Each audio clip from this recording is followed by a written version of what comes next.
दोस्तों आज हम बात कर रहे हैं 901 जो सब्जेक्ट है आपका संज्ञान अधिगम और बाल विकास। इसमें किस तरह के क्वेश्चंस पूछे जाते हैं और किस तरह के आंसर्स आपको लिखने होंगे ये भी मैं बताऊंगा। एमसीक्यू भी देखेंगे, छोटे प्रश्न भी देखेंगे। ये प्रश्न पत्र आपका 70 नंबर का आता है। इसका 40% आप निकाल लीजिए। आपको हर पेपर में 40% मार्क्स चाहिए, यानी कि यहाँ से अगर 40% आप निकालते हैं तो आपका इसका 40% जो है 28 नंबर हो जाएगा। परसेंटेज तो निकालनी आती होगी, नहीं आती तो बता देता हूँ आप लोगों को। आपको 28 नंबर यहाँ से चाहिए होंगे, ठीक है, केवल पास होने के लिए 28 नंबर आपको चाहिए होंगे 70 में से। परसेंटेज जब भी निकालोगे आप ये देख लेना, जो भी आपका ये आपका इसका 40% निकालोगे, 70 का 40%, तो आप परसेंटेज 40 निकालनी है, 100 कर दीजिए, ठीक है। इनटू में कितने नंबर का निकालना है वो कर लीजिए। अब आराम से काट लीजिए इसको। जीरो से एक जीरो इधर कट जाएगा, जीरो से ये जीरो इधर कट जाएगा। 7 गुणा में 4 कितना होता है? 28 नंबर। तो ये हो गया आपका 28 नंबर, ठीक है। परसेंटेज ऐसे निकालते हैं। आपने जिसने मैथमेटिक्स ले रखा है उसको परसेंटेज परसेंटेज निकालना आना चाहिए, क्योंकि इसके भी क्वेश्चंस आते हैं। चलिए स्टार्ट करते हैं अपने पहली क्लास, जो आज यहाँ पे 901 हम ले रहे हैं। सभी के निर्देश यहाँ पे दिए जाते हैं आप लोगों को कि कौन से क्वेश्चन की कौन से शब्द सीमा रहेगी। शब्द सीमा पे मत जाइएगा। अगर आपको क्वेश्चन का आंसर आता है, सटीक आता है, भले ही कम शब्द हों, आप लिख सकते हैं, पूरे नंबर मिलते हैं डीएलएड में। कोई संबंध मतलब इसमें ये इशू नहीं होता कि आप जो है केवल उतने ही शब्द लिखें जितना यहाँ पे दिया गया है। तो चलिए स्टार्ट करते हैं पहले प्रश्न से। और प्रश्न से पहले मैं बता दूं, अगर कोई भी विद्यार्थी अभी तक नोट्स नहीं ले पाया है तो नोट्स लेने के लिए हमारे व्हाट्सएप नंबर 8469022258 इस नंबर पे कांटेक्ट कर सकता है, ठीक है। जैसे ही आप कांटेक्ट करेंगे, जैसे ही आपको सारे निर्देश दे दिए जाएंगे, आपको इमीडिएट पीडीएफ सारे मिल जाएंगे, सारे सब्जेक्ट के मिल जाएंगे। और यहाँ तक कि ये भी पीडीएफ जो आप देख रहे हैं ये भी आपको दे दिया जाएगा। यहाँ पर देखिए, शिक्षा मनोविज्ञान शैक्षिक परिस्थितियों में मानव व्यवहार का अध्ययन करता है। यह परिभाषा दी है, तो ये किसने दी है ये आपको बताना है। तो ये जो परिभाषा दी है वो दी है चार्ल्स ई स्किनर ने, यानी कि स्किनर की ये परिभाषा है। तो यहाँ पे ऑप्शन आपका करेक्ट हो जाता है, ठीक है। चलिए नेक्स्ट क्वेश्चन है, मनोविज्ञान का मुख्य कार्य है। मनोविज्ञान का मुख्य कार्य क्या है ये आपको बताना है। इसमें ध्यान दीजिएगा। तो मनोविज्ञान का जो मुख्य कार्य है वो क्या होता है? असाधारण बालकों का अध्ययन करना, क्योंकि इसकी मानसिक स्थिति का अध्ययन किया जाता है। साथ ही साथ व्यक्तिगत भिन्नताओं का अध्ययन भी किया जाता है, यानी कि आप में और मेरे में क्या अंतर है ये भी अध्ययन किया जाता है। मनोविज्ञान यानी कि मन का विज्ञान, ठीक है। तो दोनों ही चीजें सही हैं, यानी कि अ और ब ऑप्शन दोनों ही सही हैं। यहाँ पे 100 ऑप्शन करेक्ट हो जाएगा इसका। इसके बाद है नेक्स्ट क्वेश्चन, कोहलर ने अपना प्रयोग किस जानवर पे किया था? जिन बच्चों ने नोट्स ले लिए उन सभी को पता होगा कि इसके आंसर्स क्या क्या हो सकते हैं, अगर आपने नोट्स को ढंग से पढ़ा है तो। मैंने सारे क्वेश्चंस के बता रखे हैं। कई क्वेश्चंस जो है आपको याद आ रहे होंगे कि हाँ ये क्वेश्चन तो मैंने पढ़ा था, पर आपको आंसर अब याद नहीं आ रहा हो तो अभी से आप रिवाइज करना शुरू कर दें अपने नोट्स को दोबारा से। तो कोहलर ने अपना प्रयोग जिस जानवर पे किया था वो जानवर था चिंपैंजी। तो यहाँ पे ब ऑप्शन आपका इसका करेक्ट हो जाता है। अगला जो क्वेश्चन है, स्वाभाविक खेल क्या है? तो स्वाभाविक खेल होता है जो आराम से नियमों पे आधारित होता है, यानी कि आपका जो है सही हो जाएगा आंसर आ ऑप्शन, ठीक है। नेक्स्ट जो क्वेश्चन है, बच्चों के नैतिक विकास में किस पक्ष का उल्लेख किया जाता है? तो बच्चे का जो नैतिक विकास होता है वो नैतिक व्यवहार में भी होता है, नैतिक भावना भी जागृत होती है, नैतिक निर्णय भी लेता है, यानी उपरोक्त सभी जो इसका सही आंसर हो जाएगा द। इसी का इंग्लिश वर्जन जो इंग्लिश के विद्यार्थी हैं वो अपने इस आंसर को यहाँ से मैच कर सकते हैं। जो मैंने हिंदी में बताया वही आंसर यहाँ पे भी टिक करना है आपका, ठीक है। आपके जो सेट्स बनेंगे वो ए बी सी डी, इस तरह से 4 सेट बनेंगे और आपके क्वेश्चन सेम रहेंगे, लेकिन क्वेश्चन का जो नंबरिंग है वो अलग रहेगा। जैसे तीसरे नंबर पे सपोज करिए कि ये क्वेश्चन पूछा गया है, तो सेट ए में तीसरे नंबर पे अगर ये आता है तो सेट बी में ये हो सकता है कि पहले नंबर पे हो या 5वें नंबर पे हो। तो इस तरह से आपके सेट डिजाइन किए जा रहे हैं। क्वेश्चन सेम रहते हैं, क्वेश्चंस में कोई भी चेंजेस नहीं रहता। आपके पेपर जो है सेट वाइज बन रहे हैं, ए बी सी डी। आपके पास ए आएगा तो इसका मतलब ये है कि आपके पीछे वाले के पास बी होगा या सी होगा या डी होगा, जो भी होगा, लेकिन क्वेश्चन नंबर मैच नहीं करेंगे। क्वेश्चन मैच करेंगे लेकिन क्वेश्चन नंबर मैच नहीं करेंगे। क्वेश्चन नंबर ऊपर नीचे कर दिए जाते हैं। ये आपको थोड़ा सा ध्यान रखना है। कभी आप इशारा इशारे में बोलो कि पहले का आंसर क्या है और वो बता दे और आपका गलत हो जाए, क्योंकि सबके सेट्स अलग अलग होते हैं। 4 बच्चों के सेट अलग होंगे, 5वें बच्चे का फिर सेम होगा पहले बच्चे जैसा। बुद्धि लब्धि का सूत्र लिखिए। ये भी मैंने नोट्स में आपको बताया है कि बुद्धि लब्धि का जो सूत्र होता है वो होता है क्या है? मानसिक आयु,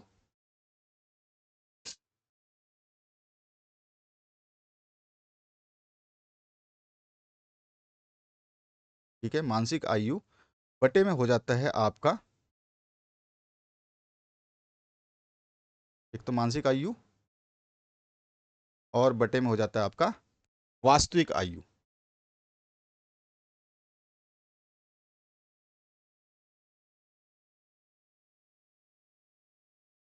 ठीक है, तो ये चीज़ ध्यान रखना है, और इसमें साथ में गुणा में 100 कर देते हैं, क्योंकि बुद्धि लब्धि जो है हम परसेंटेज में निकाल लेते हैं, तो यहाँ पे गुणा में 100 हो जाता है, इंटू 100 कर देंगे। ठीक है, तो ये होता है बुद्धि लब्धि का सूत्र, मानसिक आयु बटे में वास्तविक आयु गुणा में 100। आपसे दे सकता है कि मानसिक आयु ये है, वास्तविक आयु ये है, तो उसकी बुद्धि लब्धि कितनी होगी, आपसे इस तरह का क्वेश्चन पूछा जा सकता है, थोड़ा सा ध्यान रखना है। मस्तिष्क के कितने भाग होते हैं, तो मस्तिष्क के मुख्यतः से 3 भाग होते हैं। 3 भागों में अग्र मस्तिष्क आता है, फिर मध्य मस्तिष्क और फिर पार्श्व मस्तिष्क, यानी कि अगला मस्तिष्क, फिर बीच वाला मस्तिष्क और फिर पिछला मस्तिष्क। और ये जो 3 मस्तिष्क के जो भाग हैं, जो मुख्य भाग होते हैं, इनके भी अलग अलग बहुत सारे भाग हैं, तो उसके बारे में आपसे पूछता नहीं है। तो मस्तिष्क के कितने भाग होते हैं, तो मुख्य रूप से 3 भाग होते हैं, अग्र, मध्य और पश्चिम। ठीक है, नेक्स्ट जो क्वेश्चन है, खेल का कोई एक उद्देश्य लिखिए। तो खेल क्या करता है, खेल कल्पनाशीलता और सृजनात्मकता को बढ़ावा देता है या बढ़ाता है। ठीक है, ये बहुत सिंपल सा एक उद्देश्य है, बाकी आप और भी बता सकते हैं कि खेल से जो है एकीकृत या फिर क्या कहते हैं टीम की भावना जागती है। ठीक है, स्वास्थ्य में सुधार करता है, ये सारे उद्देश्य होते हैं खेल के। कोहलबर्ग ने नैतिक विकास की कितनी अवस्थाएं बताई हैं या कितनी अवस्थाएं हैं, तो कोहलबर्ग के नैतिक विकास की जो अवस्थाएं हैं वो 6 अवस्थाएं हैं। ठीक है, यहाँ पे आंसर ध्यान देना, आपको 6 अवस्थाएं हैं। और स्तर पूछता तो आपसे 3 स्तर बताते, स्तर होते हैं 3 लेकिन अवस्थाएं होती हैं 6। ठीक है, 3 स्तर, उसमें अवस्थाएं होती है 6, 3 स्तर में 2-2 अवस्थाएं अलग अलग होती हैं, हर स्तर में 2 अवस्थाएं, पहले स्तर में 2 अवस्था, फिर दूसरे स्तर में 2 अवस्था, फिर तीसरे स्तर में 2 अवस्थाएं, कुल मिला के 6 अवस्थाएं होती हैं। नैतिक विकास की अवस्थाओं की बात कर रहा हूं मैं। अगर स्तर पूछता क्वेश्चन में तो केवल आपको आंसर लिखना होता, 3 स्तर होते हैं। ठीक है, नाम नहीं पूछा है आपसे, केवल पूछा गया कितनी अवस्थाएं हैं, तो 6 अवस्थाएं हैं। अगर ये पूछता कितने स्तर हैं, तो 3 स्तर हैं, ये थोड़ा सा ध्यान रखना है आपको, इसीलिए मैंने यहाँ पे स्तर भी बता दिया आपको, यानी कि एक लेवल है आपका। ठीक है, और लेवल के अलावा जो है यहाँ पर बताया गया है आपका, यहाँ पर स्टेजेस, तो यहाँ पर आपको स्टेजेस पूछा गया है। अगर लेवल पूछता तो स्तर को लेवल बोलते हैं और स्टेजेस को अवस्थाएं बोलते हैं। युंग के अनुसार व्यक्तित्व के कितने भाग हैं, तो युंग के अनुसार व्यक्तित्व के 2 भाग होते हैं, एक बहिर्मुखी और एक अंतर्मुखी। ठीक है, ये ध्यान रखना। बाकी और मनोवैज्ञानिक है वो और भी एक और बताते हैं, बहिर्मुखी अंतर्मुखी के अलावा भी, लेकिन युंग के अनुसार जो है आपको बताना है 2 भाग होते हैं, बहिर्मुखी और अंतर्मुखी। तो यहाँ पे इंग्लिश में वो क्वेश्चन है जो मैंने ऊपर बताए हैं, वो क्वेश्चन आप जो देख सकते हैं, जो कुछ विद्यार्थी इंग्लिश मीडियम के परेशान होते हैं तो उनके लिए मैंने थोड़ा सा इंग्लिश को भी रखा है यहाँ पे। अब यहाँ पे अनुकूलित अनुक्रिया का सिद्धांत दिया गया, तो किसके द्वारा दिया गया है ये आपको बताना है। तो अनुकूलित अनुक्रिया का सिद्धांत जो है पावलाव द्वारा दिया गया था, तो डी ऑप्शन जो है इसका करेक्ट हो जाएगा। नेक्स्ट क्वेश्चन है, व्यक्ति के व्यवहार का समूचा सार ही उसका व्यक्तित्व होता है, यह कथन किसका है, तो ये कथन जो है वुडवर्थ का है, तो यहाँ पे बी ऑप्शन जो है करेक्ट हो जाता है आपका। नेक्स्ट जो क्वेश्चन इसमें पूछा गया है, शिक्षा मनोविज्ञान की आवश्यकता है, तो जो ही शिक्षा मनोविज्ञान की आवश्यकता कैसे है, किसके लिए है, तो यहाँ पे छात्र को समझने के लिए, ठीक है, स्वयं को समझने के लिए भी, और पाठ्यक्रम चयन में उपयोगी होती है, कि मनोविज्ञान में हम चीज़ें सारी चीज़ें को जो है चयन करते हैं, तो उपयुक्त तो सभी जो है डी ऑप्शन करेक्ट हो जाएगा। नेक्स्ट जो क्वेश्चन है यहाँ पूछा गया है, समाज मिति विधि के जनक हैं, तो समाज मिति विधि के जो जनक माने जाते हैं उनका नाम है मोरेनो, तो यहाँ पे डी ऑप्शन जो है करेक्ट हो जाएगा। अगला जो प्रश्न है उसकी बात करते हैं, स्किनर के अनुसार आत्मनियंत्रण की विधि है, तो स्किनर के अनुसार आत्मनियंत्रण की विधि में जो है सभी आ जाएंगे, दंड की व्यवस्था भी है, उद्दीपन परिवर्तन भी है और भावनाओं पर नियंत्रण भी है, यानी कि उपयुक्त सभी जो है इसका सही आंसर हो जाएगा डी। नेक्स्ट जो क्वेश्चन है उसकी बात करते हैं, ये इंग्लिश मीडियम के लिए बच्चा है, जो बच्चे हैं वो देख सकते हैं कि आपके क्वेश्चंस इंग्लिश में कैसे बनते हैं, इस तरह के क्वेश्चंस पूछे जाएंगे।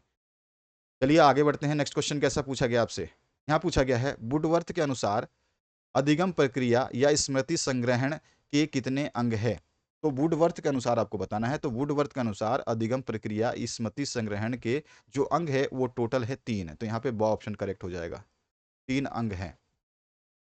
दूसरा जो प्रश्न पूछा गया इसमें पूछा गया है, अवधारणा निर्माण में बच्चों द्वारा कौन सी मानसिक प्रक्रिया प्रयुक्त की जाती है, अवधारणा निर्माण में बच्चों द्वारा कौन सी मानसिक प्रक्रिया प्रयुक्त की जाती है, तो यहां पर जो हमारा आंसर हो जाएगा वो अवलोकन भी करता है, तुलना भी करता है, तर्क व चिंतन भी करता है। उपरोक्त सभी जो है इसका सही आंसर हो जाए। ठीक है, यहाँ पे डी ऑप्शन जो है करेक्ट हो जाता है। अगला जो क्वेश्चन है इसकी बात करते हैं। अवधान की बाह्य दशा है, अवधान की बाह्य दशा और आंतरिक दशा दो होते हैं, बाह्य दशा और आंतरिक दशा। अवधान की बाह्य दशा में पुनरावृत्ति आती है, पुनरावृत्ति आती है। ठीक है, ये ध्यान रखना है, सी ऑप्शन जो है करेक्ट हो जाएगा। अवधान की बाह्य दशा में पुनरावृत्ति आती है।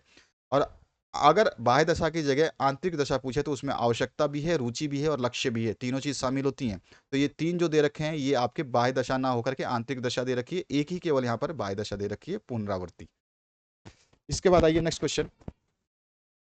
कहानी एक छोटी रचना है, ये परिभाषा है, तो ये कहानी की छोटी सी परिभाषा जो दी है H.G. वेल्स ने दी है, तो यहाँ पे ए ऑप्शन आपका करेक्ट हो जाएगा। अगला जो क्वेश्चन है इसमें पूछा गया आपसे, कोहलबर्ग के अनुसार नैतिक विकास के कितने स्तर हैं? कोहलबर्ग के अनुसार पूछा गया है यहाँ पर। तो नैतिक विकास के कोहलबर्ग ने जो है 6 स्तर बताए हैं। ठीक है, यहाँ पे 6 आपका जो है आंसर हो जाएगा डी। इसके बाद जो नेक्स्ट क्वेश्चन है उसकी बात करते हैं। यहाँ पे इंग्लिश मीडियम के बच्चों का जो क्वेश्चन ऊपर मैंने अभी बताया था वही है, इंग्लिश में यहाँ पे इसको कंपेल किया गया है। तो आप देख सकते हैं ये आपके सारे के सारे क्वेश्चन है जो अभी हमने डिस्कस किए। अब आते हैं रिक्त स्थानों की पूर्ति करने। अनुभवों के द्वारा खाली स्थान अधिगम कहलाता है।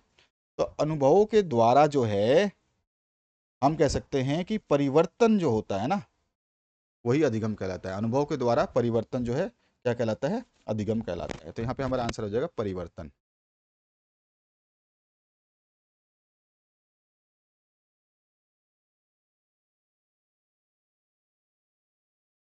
अनुभव के द्वारा परिवर्तन अधिगम कहलाता है।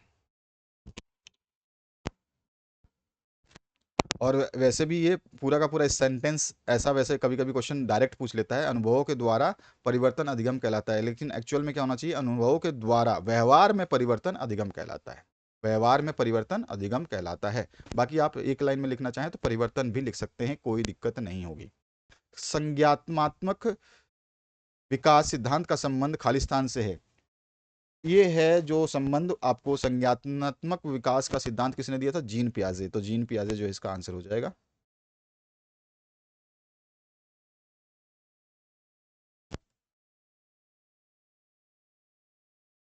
ठीक है, नेक्स्ट क्वेश्चन की बात करते हैं।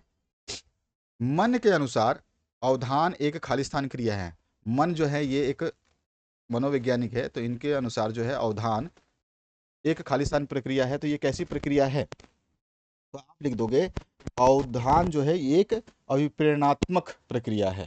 ठीक है, या प्रेरणात्मक भी लिख सकते हो, अभिप्रेरणात्मक भी लिख सकते हो।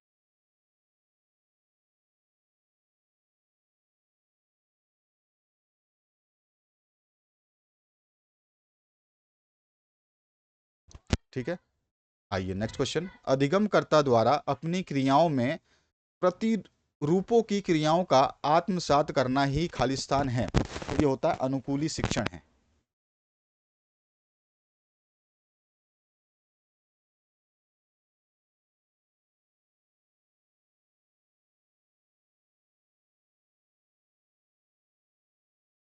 अनुकूली शिक्षण कहलाता है ये। नेक्स्ट जो क्वेश्चन है इसमें पूछा है, खालिस्तान के अनुसार खेल कार्य में एक प्रकार का मनोरंजन है। किसने कहा था स्टेटमेंट? तो ये स्टेटमेंट दिया था वैलेंटीन ने।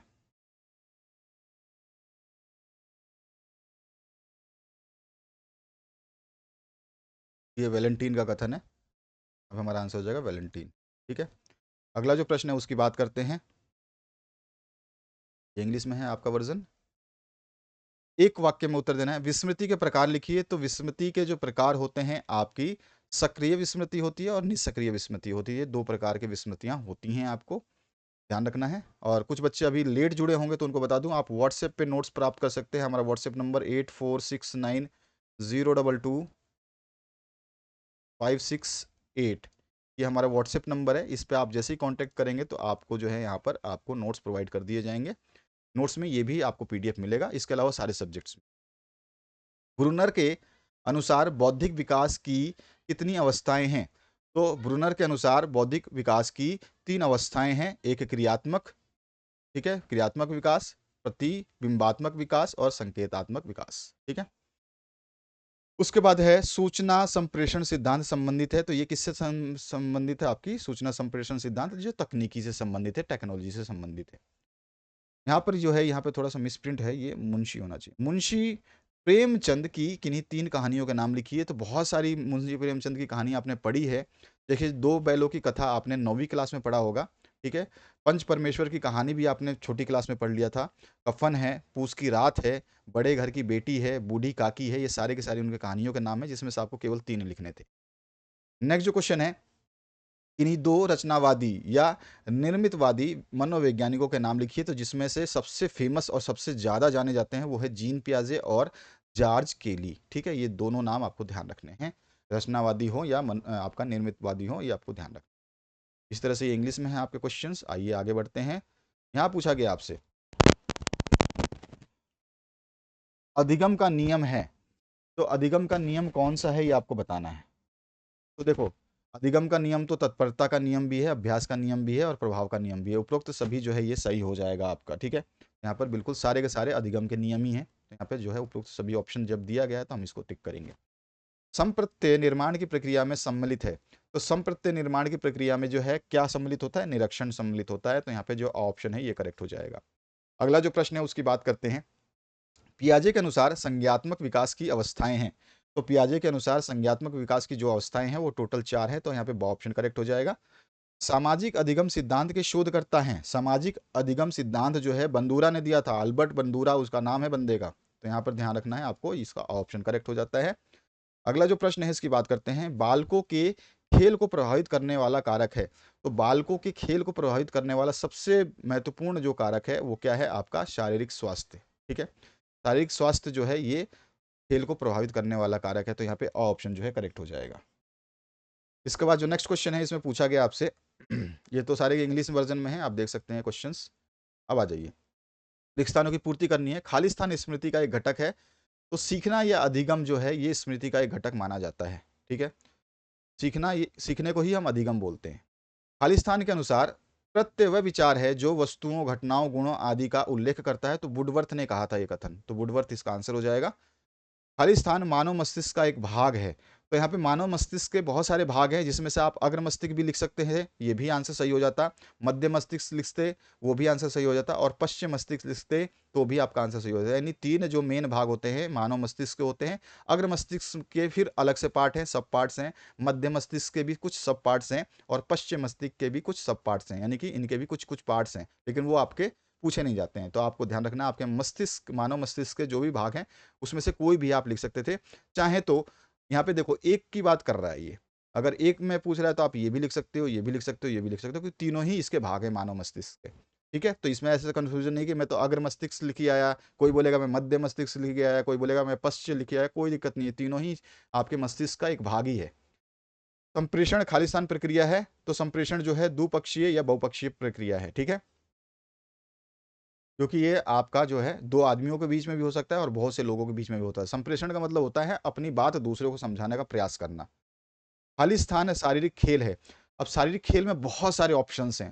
भाई क्रिकेट खेलोगे वो शारीरिक खेल है, खो-खो खेलोगे वो शारीरिक खेल है, फुटबॉल खेलोगे वो भी शारीरिक खेल है। जो भी आप शारीरिक मेहनत से खेलते हैं वो सारे खेल जो है वो शारीरिक खेल कहलाते हैं। तो आप इसमें से कोई भी ऑप्शन जो है इसमें डाल सकते हैं। इसमें मैं पर्टिकुलर कोई आंसर नहीं दे रहा हूँ। अब आ जाइए, नेक्स्ट क्वेश्चन जो है ये इंग्लिश में है, वही क्वेश्चंस आपके। अब आते हैं हम थोड़े से कुछ क्वेश्चनों के ऊपर। अधिगम की 2 मुख्य विशेषताओं को लिखिए। अधिगम की बहुत सारी विशेषताएं हैं, ध्यान दीजिए। अधिगम की विशेषता है, अधिगम सार्वभौमिक है, यानी कि यूनिवर्सल है। अधिगम विकास की प्रक्रिया है, मतलब हमारा सीखना जो है हमारे विकसित होने की प्रक्रिया होती है। अधिगम जीवन प्रयत्न चलता है या चलने वाली प्रक्रिया है। भाई जिंदगी भर चलता रहता है, सीखते तो हम हर रोजमर्रा की जिंदगी से सुबह उठते हैं तो कुछ ना कुछ नया सीखते हैं, किसी ना किसी से कुछ ना कुछ सीखते हैं। रील्स भी देखते हैं तो सीखते हैं कुछ ना कुछ, अरे ये ऐसा किया होगा इसने, ये ऐसा किया। अधिगम समायोजन की प्रक्रिया है और अधिगम उद्देश्यपूर्ण होता है। तो ये अधिगम की बहुत सारी विशेषताएं हैं। क्वेश्चन इस पे बड़ा भी बनता है, छोटा भी बनता है। आपसे पूछा गया है केवल 2 विशेषताएं, तो 2 में से आप इसमें से कोई भी लिख सकते हैं, सारी की सारी विशेषताएं हैं। चिंतन से आप क्या समझते हैं? मैंने सारे नोट्स जो हैं दिए हैं उनमें ये सारी चीज़ें बताई गई हैं। तो अब मैंने यहाँ पे डेफिनेशन दिया चिंतन का। वुडवर्थ के अनुसार चिंतन किसी समस्या का हल खोजने की मानसिक क्रिया है। बहुत ही सिंपल सा डेफिनेशन है, याद रखना है। किसने दिया है? वुडवर्थ ने दिया है। डायरेक्ट क्वेश्चन पूछ सकता है, चिंतन किसी समस्या का हल खोजने की मानसिक क्रिया है, यह किसका कथन है? तो वुडवर्थ का कथन है। संज्ञान क्या है? तो संज्ञान का अर्थ होता है समझ या ज्ञान, ठीक है। यह एक ऐसी बौद्धिक प्रक्रिया है जिसमें विचारों के द्वारा ज्ञान प्राप्त किया जाता है। बहुत सिंपल सी डेफिनेशंस मैंने लिख लिख के दी हैं आपको यहाँ पे। इसके बाद आइए, संप्रेषण की क्या आवश्यकता है? तो संप्रेषण के द्वारा ही मनुष्य अपनी भावनाओं और विचारों को दूसरे तक पहुंचाने में सक्षम होता है। जैसे मैं अपनी बात कर रहा हूं तो आप तक कैसे पहुंचा रहा हूं? ये संप्रेषण कर रहा हूं, मैं कुछ बोल के बता रहा हूं। संप्रेषण के बिना तो कुछ हो ही नहीं सकता। संप्रेषण के बिना ना ही मनुष्य का काम चल सकता है और ना ही समाज का, ठीक है। इसके बाद खेल की परिभाषा लिखिए। खेल की कोई भी एक परिभाषा आपको ध्यान रखनी है। खेल की बहुत सारी परिभाषाएं हैं। तो क्रो एंड क्रो के अनुसार मैंने बताया है, खेल वह प्रक्रिया है या वह क्रिया है जिसमें एक व्यक्ति उस समय व्यस्त होता है जब वह उस कार्य को करने के लिए स्वतंत्र होता है जिस कार्य को वह करना चाहता है, ठीक है। तो ये क्रो एंड क्रो की डेफिनेशन है। ध्यान रखना है डेफिनेशन को भी कि कौन से डेफिनेशन किसने दिया है। सारे के सारे डेफिनेशन आपको याद होने चाहिए। आगे बढ़ते हैं। स्मृति की विशेषताएं लिखिए। कोई भी दो लिखनी है तो स्मृति की बहुत सारी विशेषताएं हैं। यह एक मानसिक प्रक्रिया है। सीखना स्मृति की पूर्व शर्त होती है। मतलब सीखना जो है हमारा, पहले सीखेंगे तभी हम स्मृति कर पाएंगे उसको। यह वातावरण में अर्जित की जाने वाली प्रक्रिया है और यह अभ्यास की अनुगामिनी होती है। यानी कि जितना हम अभ्यास करेंगे उतनी हमारी स्मृति बढ़ेगी। जैसे कि आप एग्जाम देने जा रहे हैं, जितना ज़्यादा आप पढ़ते रहेंगे तो कोई चीज़ नहीं भूलेंगे। आप जाके एग्जाम में आसानी से जो है पूरे के पूरे आंसर्स लिख पाएंगे। डिस्लेक्सिया के कारण लिखिए। तो डिस्लेक्सिया के प्रमुख कारण क्या है? इसमें देखिए अनुवांशिक कारण है, ठीक है। जिसमें DCDC2 नामक एक जीन में कमी के कारण पढ़ने में समस्याएं आती है। कौन सी जीन होती है वो? DCDC2। तो अनुवांशिकता है इसका एक प्रमुख कारण। और डिस्लेक्सिया का सबसे आम कारण जो है मस्तिष्क की चोट हो या कोई स्ट्रोक हो जाए या कुछ अन्य प्रकार का आघात हो, उसके वजह से भी डिस्लेक्सिया हो सकता है। मानव मस्तिष्क के अंगों का वर्णन कीजिए। तो मानव मस्तिष्क के 3 भाग होते हैं जो कि स्पष्टतः भिन्न होते हैं। एक अग्र मस्तिष्क होता है, यह मस्तिष्क के आगे से भी अधिक भाग होता है, ठीक है। सॉरी, आधे से भी अधिक भाग होता है। यह चेतना, बुद्धि और स्मरण शक्ति का केंद्र होता है। दूसरा जो होता है वो मध्य मस्तिष्क होता है। यह मानव मस्तिष्क का मध्य भाग होता है जो दृष्टि तथा श्रवण उद्दीपनों को ग्रहण करता है। यानी कि हम देखते हैं और सुनते हैं, उसको ग्रहण करते हैं हम मध्य मस्तिष्क से, ठीक है। हमारी जो बुद्धि है, चेतना है, स्मरण शक्ति है, वो अग्र मस्तिष्क से है, ठीक है। उसके अलावा जो है तीसरा है पश्चिम मस्तिष्क। ये पेशीय गति तथा हस्त कौशल का नियंत्रण एवं समन्वय करता है। यानी कि हम चलते हैं, कुछ हाथों से कार्य करते हैं, हमारी मांसपेशियां जो कार्य करती हैं वो सारे का सारे पश्चिम मस्तिष्क संभालता है। तो इस तरह से मस्तिष्कों के बारे में थोड़ा सा मैंने आपको समझा दिया है। आइए अब नेक्स्ट क्वेश्चन देखते हैं। यहाँ पूछा गया वाइगोत्स्की के सिद्धांत की 2 विशेषताएं लिखिए। तो वाइगोत्स्की का सिद्धांत बच्चे के संज्ञात्मक विकास के लिए समाज और संस्कृति को महत्वपूर्ण स्थान देता है। साथ ही साथ दूसरा इसका हम बता सकते हैं विशेषता, इस सिद्धांत के अनुसार विकास के लिए पहले सीखना आवश्यक है। अगला जो प्रश्न है इसमें पूछा गया स्व का अर्थ बताइए। तो स्व का अर्थ होता है स्वयं के बारे में ज्ञान हासिल करने की योग्यता और इसे अपनी भाषा में और अपनी शैली में हासिल करना, भले ही इसके लिए कोई व्यक्ति दूसरों के द्वारा सुझाए गए रास्तों का प्रयोग कर सकता है, ठीक है। जैसे हम जाते हैं, अब क्या बाबाओं के पास जाते हैं, हम खुद को जानने के लिए बाबाओं के पास जाते हैं तो बाबा हमें को निर्देश देते हैं कि ये करो, वो करो, ये वचन सुनो, ये प्रवचन सुनो, ये तीर्थ यात्रा करो। तो वहाँ पे स्वयं की पहचान के लिए ये सब काम किया जाता है, जो दूसरे के सुझाए गए रास्ते पर जाकर के भी मिल जाता है। और स्वयं सिद्धि भी हो सकती है अगर आप थोड़ा सा अपनी कल्पना शक्ति को बढ़ा सकते हैं तो। लिखने का बस आपको मेथड आना चाहिए, एक्स्ट्रा लिखने का प्रयास ना करें। जो भी लिखें सही लिखें, सटीक लिखें। और सबसे इंपॉर्टेंट चीज़ डीएलएड में जो लिखते हैं आप, तो आपको जितने प्रश्न आते हैं, ठीक है, लाइन से करें। ऐसा नहीं कि आप लास्ट वाला प्रश्न उठा के डाल रहे हैं और फिर बीच में से कोई प्रश्न उठा के डाल रहे हैं, फिर ऊपर वाला कोई प्रश्न उठा के डाल रहे हैं अपने कॉपी में, तो वो मत करना। वो करोगे तो आंसर कटेगा, नंबर कटेगा आपका, ठीक है। डीएलएड में बिल्कुल लाइन से करिए। आपको पहला प्रश्न आता है पहला कीजिए, अगर आपको पहला बिल्कुल नहीं आता है तो पहला छोड़ दीजिए। पहले के लिए अगर आप जगह रखना चाहिए जगह रख दीजिए, भले ही आप बाद में लिखना चाहें तो लिख लीजिएगा। इस तरह से दूसरे प्रश्न को लिखना है तो दूसरे प्रश्न के लिए भी जगह छोड़िए अगर नहीं आता है तो। अगर बिल्कुल ही नहीं आता है, कुछ पता ही नहीं है, पल्ले ही नहीं पड़ रहा, तो उसको तो लिखने का या जगह छोड़ने की आवश्यकता नहीं है। लेकिन आप जो भी लिखेंगे वो क्रम वाइज लिखेंगे, बिल्कुल सटीक सटीक तरीके से, सीरियल नंबर होना चाहिए। और जो भी लिखेंगे साफ लिखने का प्रयास कीजिएगा, तभी जाके आपको नंबर मिलेंगे। और आपके स्टार्टिंग के अगर क्वेश्चंस उसने पढ़ लिए एग्जामिनर ने कि आपने जो है आगे के पहले जो स्टार्टिंग में क्वेश्चंस किए हैं वो बेहतरीन किए हैं, यानी कि उसमें कोई गलतियां त्रुटियां नहीं है, तो आगे के आने वाले 10 क्वेश्चन वो चेक नहीं करेगा, केवल वो देखेगा कि आपने किया है नहीं किया है। फटाफट खटाखट नंबर देते हैं ये लोग, ठीक है। तो ये भी ध्यान रखना है आपको। अब यहाँ पे क्वेश्चन पूछा गया है खेल के 2 महत्व लिखिए। तो भैया अभी खेल का महत्व मैंने ऊपर ही बताया था, खेल का क्या कार्य है वो भी बता सकते हैं। तो देखो, खेलों से नियम पालन के स्वभाव का विकास होता है, कि खेल में भाई बहुत सारे रूल्स होते हैं, उसका जो है हमें विकास होता है, ठीक है। और मन एकाग्र हो जाता है कि ये नियम हमें तोड़ना नहीं है, सब कुछ हम समझ जाते हैं। खेल से धैर्य और साहस का विकास होता है, तथा सामूहिक सद्भाव और भाईचारे की भावना बढ़ती है, क्योंकि हम टीम बन जाते हैं। तो हमारी टीम में ज़्यादा जो है, और साथ ही साथ जो है खेल क्या बताता है, खेल हमको बताता है प्रतिस्पर्धा कैसे करनी है, कंपटीशन कैसे करना है, दूसरी टीम को हराना कैसे है, और साथ ही साथ हमारी सामूहिक भावना कैसी है कि हम दूसरे को हराएं। स्मृति को प्रभावित करने वाले तत्व लिखिए। तो स्मृति को बहुत सारे तत्व जो है प्रभावित करते हैं, जिसमें से आप बता सकते हैं शारीरिक स्वास्थ्य हो सकता है, मानसिक स्वास्थ्य हो सकते हैं, प्रेरणा, आपके मोटिवेशन सही नहीं है, सीखने वाले की इच्छा शक्ति कमजोर हो सकती है, अधिगम सामग्री की प्रकृति कैसी है, ठीक है, जो मटेरियल हम जिससे हम उसको स्मृति को प्रभावित करने वाले कारकों की बात कर रहे हैं, रुचि एवं अवधान, ठीक है, अटेंशन नहीं है, इंटरेस्ट नहीं है, तो भी हमारी स्मृति जो है प्रभावित होंगे। तो सारे के सारे ये इसके तत्व हैं। आपने अगर मेन पॉइंट सही लिखे हैं ना, जैसे ये मेन पॉइंट आपने लिखा, आगे इसके बारे में विस्तार से आप कुछ भी लिख जा लो, कोई दिक्कत नहीं है, पूरे नंबर मिलेंगे। वो केवल एग्जामिनर आपका पहला पॉइंट पड़ेगा शारीरिक स्वास्थ्य, हाँ भाई सही है, ये बिल्कुल सही है। हाँ, मानसिक स्वास्थ्य लिखा है बच्चे ने, बिल्कुल ये भी सही है। प्रेरणा लिखा है, ये भी सही है। आगे आपने क्या लिखा है उसको देखेगा नहीं, उसके पास इतना टाइम नहीं होता, हर कॉपी को चेक करने के लिए उसको पैसे मिलते हैं। सीखने वाले की इच्छा शक्ति, ये भी सही है। अधिगम सामग्री की प्रकृति, ये भी सही है, बच्चे ने तो बहुत अच्छा किया है। रुचि एवं अवदान, वाह। तो इस तरह से बच्चे का केवल मेन पॉइंट देख करके ये एग्जामिनर खुश हो जाता है। आगे आपने कौन सी कविता लिखी है, हालांकि कविता नहीं लिखोगे, उसी से जुड़ता हुआ लिखोगे कि शारीरिक स्वास्थ्य खराब हो जाए तो मनुष्य या बच्चों में अस्थिरता आ जाती है, जिसकी वजह से उनकी स्मृति प्रभावित होती है। अगर उनका मानसिक स्वास्थ्य खराब है, उनको कुछ स्मरण करने की समस्या है, तो भी जो है उनकी स्मृति प्रभावित होगी। बस हम दो दो लाइनें लिखते हैं, हमारा जो है काम हो जाता है। तो आपको जो थोड़ा सा मेंटली प्रिपेयर रहना है, और आप तो मैच्योर बंदे हैं, आपकी तो जो समझ है वो तो बहुत ज़्यादा विकसित हो चुकी है। आप डीएलएड के एग्ज़ाम दे रहे हैं, छोटे छोटे बच्चे नहीं देते हैं डीएलएड के एग्ज़ाम, तो सब ऐसे लोग देते हैं जो मैरिड हो चुके हैं, या फिर मैरिज करने जाने वाले हैं, या फिर अच्छे व्यवसाय में हैं, या फिर अच्छे व्यवसाय में जाना चाहते हैं। अधिगम के नियम लिखिए। तो अधिगम के प्राथमिक नियम भी हैं और गौण नियम भी है, आपसे पूछ लेता है।